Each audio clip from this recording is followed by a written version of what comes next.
The year is 1877. The Dakota Territory is a grim and desolate place, but in the small town of Sweet Ravine, law and order rule. The keeper of that peace is the most feared gunslinger west of the Mississippi. Hold on to those 10-gallon hats as we present the adventures of Sheriff Rawhide Laww. Regret is a universal condition. No matter how much we cherish our present life, there are moments in our personal history which make us wish we had been better, or kinder, or, in some cases, just sneaky enough not to have gotten caught. But wishing does not make it so, and we must face those memories and the shame they cause us when they pop up. Of course, occasionally it is more than a memory which makes up our regret. Sometimes it takes the form of a living, breathing person to whom we have done wrong. It may not have been our desire to do so. It may have been the only choice we saw at the time. Nevertheless, we have regret. And of course, where one human finds regret, as often as not, another seeks revenge.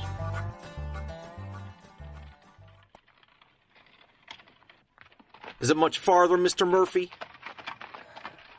As I've mentioned a time or two, Mr. Campbell, if you desire to know where we're heading, I am more than happy to tell you, and you can feel free to continue this trip without me. I would just require the agreed-upon fee. You won't even tell me how much farther we have to go? Apparently not. This is not how a professional relationship with a bounty hunter is supposed to go. Or am I wrong? Well, I've been doing this long enough to learn a little flexibility. You offered a bounty of $1,000 if a certain individual is brought to you, dead or alive. Now, it just so happens that I'm not able to collect that bounty. And would you care to expand on that reasoning? Not at present, Mr. Campbell. You see, I cannot collect the bounty offered, but I am able to reverse the situation, bringing you to the certain individual instead of the other way around. Naturally, I don't expect the same remuneration for this. You and I have agreed to the price of $300. If you wish to know where we're going, just hand me that sum of cash and I will tell you all you need to know so that you and your boys can go there. I naturally will take my leave and seek other employment elsewhere once our business is concluded. Our business ain't concluded until I see the young woman I'm looking for with my own two eyes. And you ain't getting a nickel from me until that time comes. I don't trust you, Albert Murphy. Well, I'd be offended by that if the feeling wasn't mutual, Saul Campbell. I knew your father, and I have a general understanding of the sort of son he would have raised. You will be well advised not to slight my father, Mr. Murphy. He was a great man. Never said he wasn't. I just don't trust great men as a general rule. Great men have a lot of things to think about. A lot of details to keep track of. Little matters like honoring a contract with a man no one much cares for. Well, sometimes those end up slipping through the cracks. You have already dragged me across 2 states. Do you really think it's wise to test my patience? I didn't drag you anywhere, and you know it. I don't much care if you lie to me, Mr. Campbell, but don't waste your energy lying to yourself. I know when you had those wanted posters made up, it made you feel real nice to put that little line about dead or alive. I also know that sometime since then, you've had a little voice whispering in your ear. What if someone takes you up on it? See, alive is fine. You can look the little filly in the eye and make sure she knows what's happening, why it's happening, and most importantly, that you're the one making it happen. But dead is just dead, Mr. Campbell. If you ain't the one that's done it, it don't count. That's why you came with me over 2 states, and that's why you'd be more than happy to give me $500. We agreed on 3. We did. But you'll give me 5, because this is better and you know it. You don't want someone killing her. Heck, you don't want someone bringing you the girl. You want exactly what I'm giving you. You want to be the one that made it happen. $500, Mr. Murphy. Wise choice. Especially since we're here. Stop the coach. This is it? You brought me to this little podunk town in the middle of nowhere in particular? I'm unimpressed. It's exactly where you want to be. Reckon that makes it what they call utopia. Myself, I just call it home. Hello, Mr. Saul Campbell, Jr. We've been expecting you. Welcome to Sweet Ravine.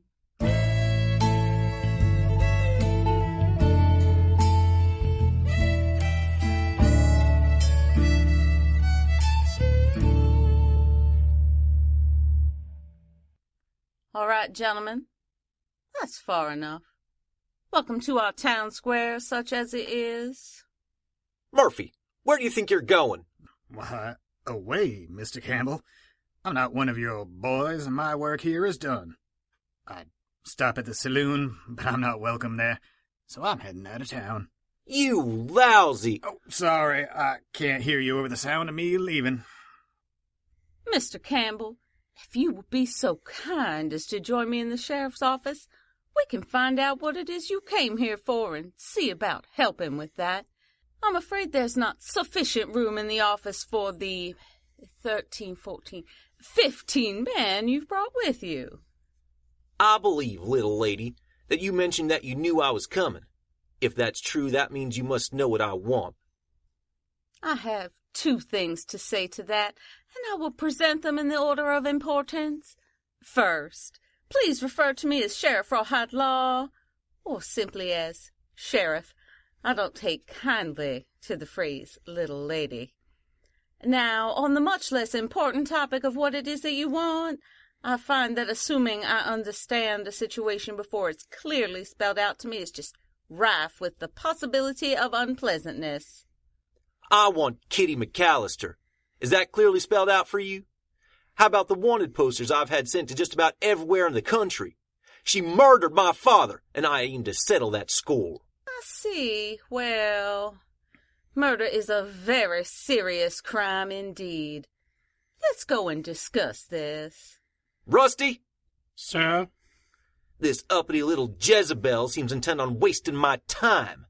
Why don't you take some of these boys and show her why that's a terrible idea? I realize that was a rhetorical question, Rusty, but I can give you several reasons why not. Suffice it to say, you don't want to play the hand this way. Caleb? Been a while. What is this? Allow me to present my husband, Mr. Caleb Laww, though apparently introductions are not necessary in all cases. Caleb and I have worked together in the past, sir. And if you'll permit me, he's a gambler. That means he's very good at seeing things and how they're going to play out. Sir, I think this is a mistake. Well, I don't. Now take these boys and let's show these morons who they're dealing with. I believe we're dealing with a bunch of plumb fools who rode into the center of town and allowed the citizens of Sweet Ravine to get the drop on them. Now, it took me and Slim about 2 days of work to pay for these bullets, so it'd be an awful shame if we didn't get to use them. You folks feel free to start reaching for your guns anytime you like. As duly appointed spokesman for the temperance movement of Sweet Ravine, I wish to inform you that we oppose all possible forms of violence. I further wish to inform you that we are currently opposing them by way of these here scatterguns. I believe it's considered poor practice for an undertaker to take it upon himself to drum up more business. But I should be clear that such considerations shan't be a deterrent. Excuse me, you there with the red neckerchief? I think perhaps you're under the impression that nobody's in a position to spot you reaching for that rifle.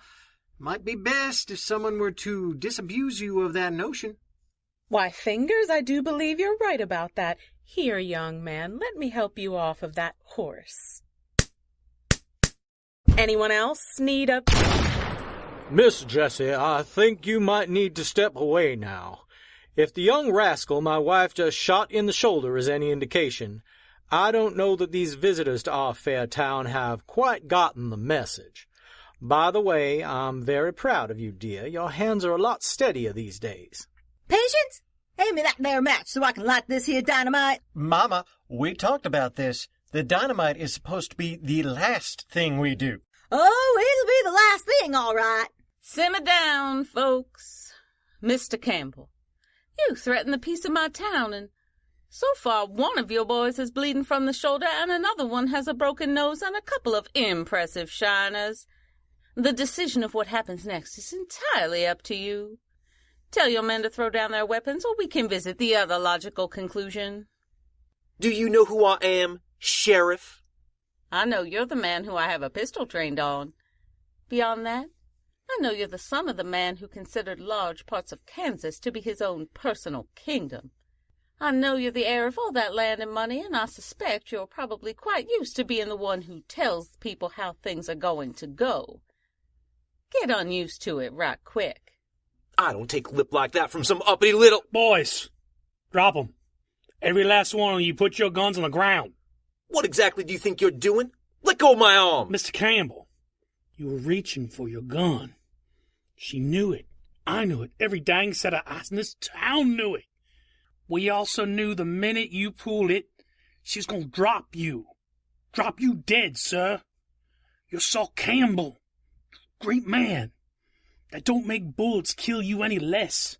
You should be happy to have at least one compatriot more concerned about you living to see another day than in bowing and scraping to your whims. As you recently ordered your men to perform unspecified acts of violence in my town, I am placing you under arrest, Mr. Campbell. Sam, you take the 2 idiots who are bleeding and escort them over to Dr. Malone's office. The rest of you gentlemen, leave your guns on the ground and ride out. Don't stop, don't look back, and sure as shooting, don't you even think about returning to the town limits of Sweet Ravine. I can promise you that doing so will be of no help to your boss man, and even less so to your lifespan. Do as she says, boys. Get out of here. Get!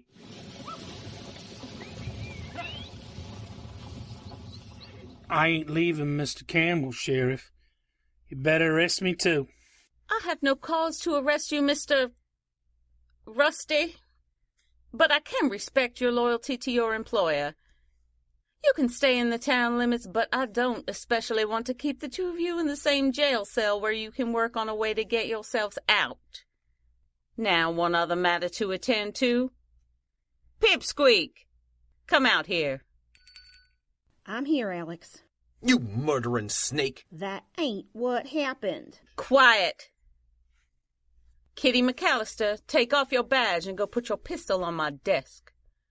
I'm arresting you for the murder of Saul Campbell, Sr. Putting you in the same jail cell is not going to accomplish anything productive, so I won't be doing that. I'm going to send for Judge Perkins. He'll be here in a few days. You'll be tried at that time, so don't you even think about leaving town. I understand. You can't try her here in this little backwater cesspool. I'm sure you would prefer we send her back to Kansas, where every judge no doubt has permanent residence inside your pocketbook. However, Mr. Campbell, as I may have mentioned, your preferences are not a consideration in this matter. I will not allow this. Sir. And what options do you believe yourself to have here? Mr. Campbell, you're being led by the nose here, don't you know? I'll call you out, Sheriff. If that's the only way to get justice from my father, I don't have a problem with shooting a woman. I accept, Mr. Campbell. I reckon high noon tomorrow ought to give you enough time to get your affairs in order. Until then, please make your way to my jail cell.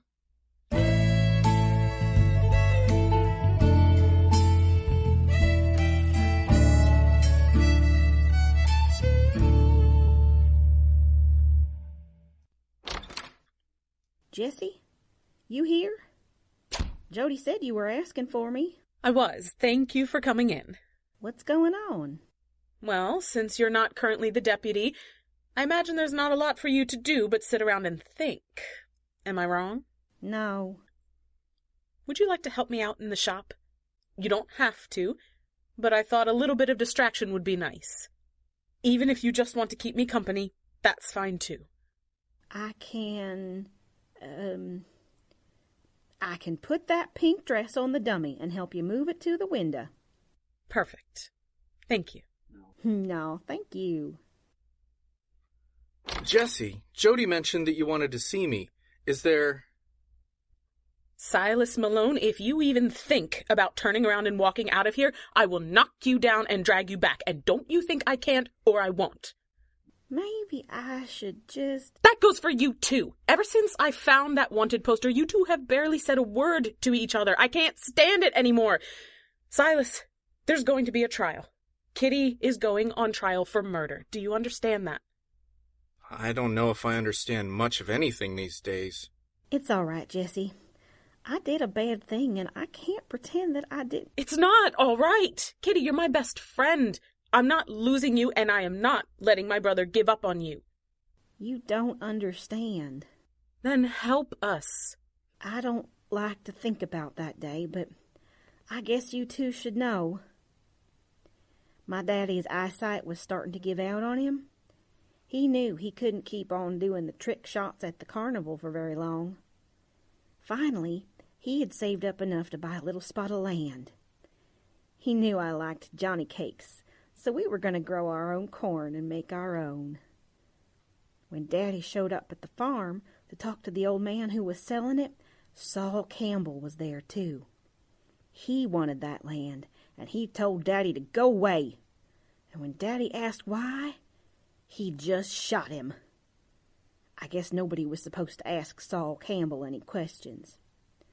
I was still in the wagon, and I screamed. Saul Campbell started heading my way. I don't remember picking up Daddy's gun. I don't know how it got in my hand, but I shot once. You know me. I never miss. I ran over to my daddy, but he was gone already. Then the farmer came out and started shouting, and I just grabbed the money in Daddy's hand and ran for the wagon. I buried Daddy's gun, kept my own, left just about everything in the wagon, and hopped on the first stagecoach that I saw. I shouldn't have ran. You absolutely should have. You stayed alive, Kitty. That was the only thing you were supposed to do. I was supposed to not kill anyone. Silas, will you say something? I don't know what to say. I don't know what to think. Kitty, I heard you tell me you shot a man and killed him. I heard it with my own ears, but I don't believe it. I've been trying for days, and I can't make myself believe it. I know what the truth is, but I can't make it make sense. I don't know what to do about that. I just don't know. Silas, wait. Let him go, Jesse. I don't deserve his... Don't you dare finish that sentence. Now come here. Why? Because one or the other of us is going to start crying, and I don't know which one it's going to be.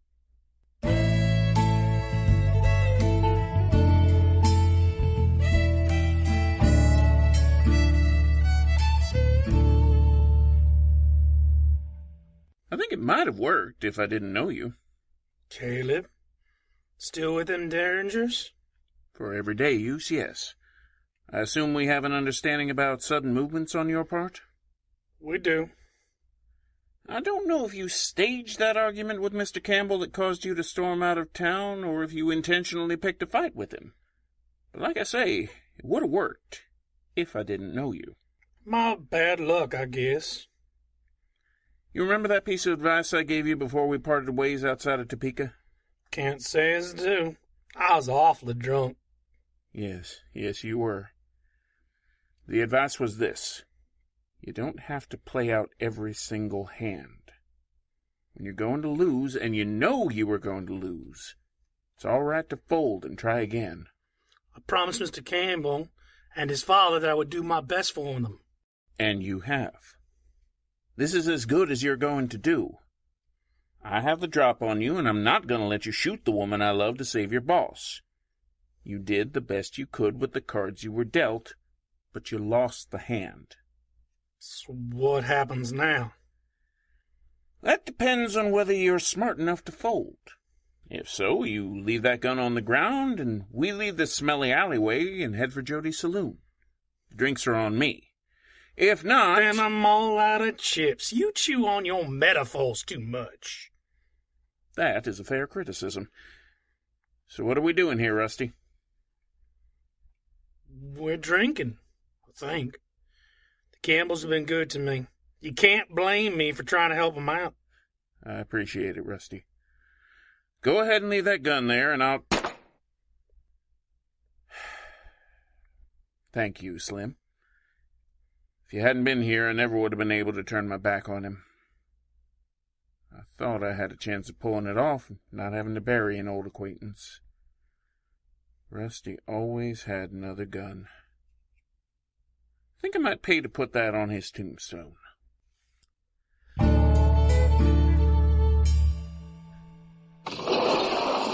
Little early to be letting me out, isn't it? Little change of itinerary, Mr. Campbell.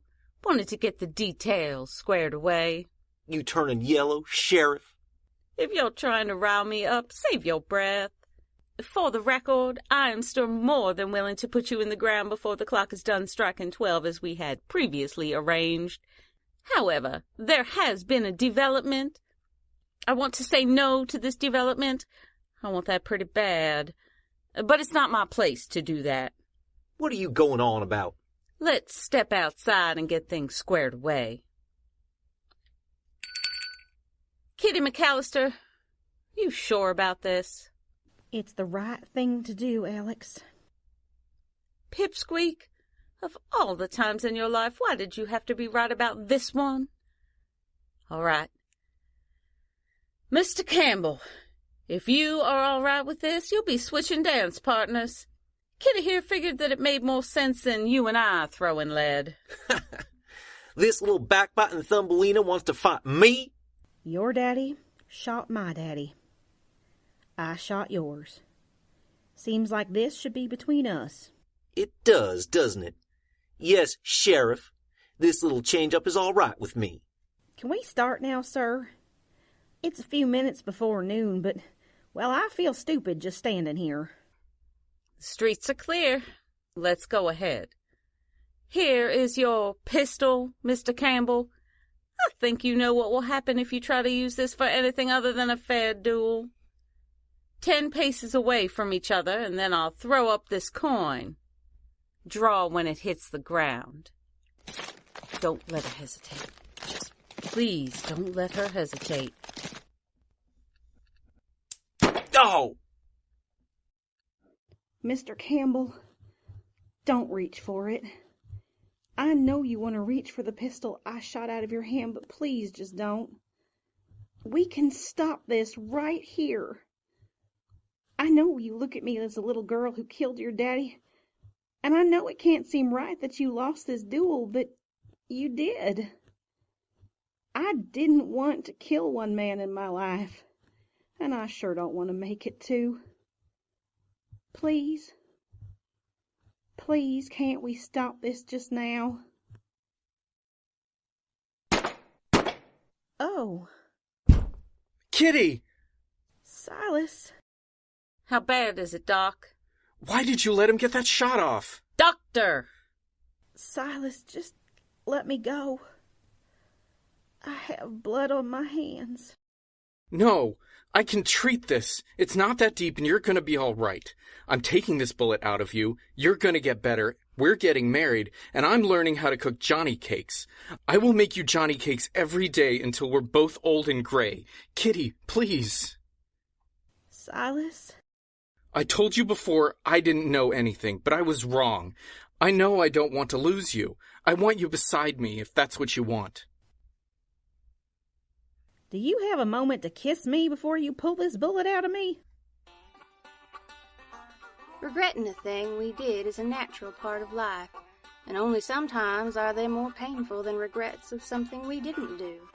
Sometimes there are no right choices, but if we do the best we can, sometimes we get to make a new choice. It might be the choice to forgive ourselves. It might be the choice to marry the doctor we've been sweet on since we saw his face. But we will never regret anything so much as not giving ourselves a chance to make a new choice. As the poet says, for all sad words of tongue and pen, the saddest are these, it might have been. You've been listening to the adventures of Sheriff Rawhide Laww, Episode 11, Produced by Seat of Our Pants Players. Written and directed by Dan Wenzel. Alex was Jill Wenzel. Kitty was Brianna Kuby. Saul Campbell was Ray Greenlee. Rusty was Michael Crellin. Jody was Liz Music. Albert Murphy and Zebediah Riggs were Adam Gastonguay. Fingers and Jessup Canton were Andrew Dell. Sam and the Mayor were Rick Tennant. Clarabelle and Calamity Canton were Andy Gastonguay. Jessie was Rebecca Scheimer, and Silas was Aaron Mankiewicz. Cowboy Sting by Kevin MacLeod at Incompetech.com. Licensed under Creative Commons by Attribution 3.0. Some other music and sound effects by www.freesfx.co.uk. Thanks for listening, partners. We'll see you again next time.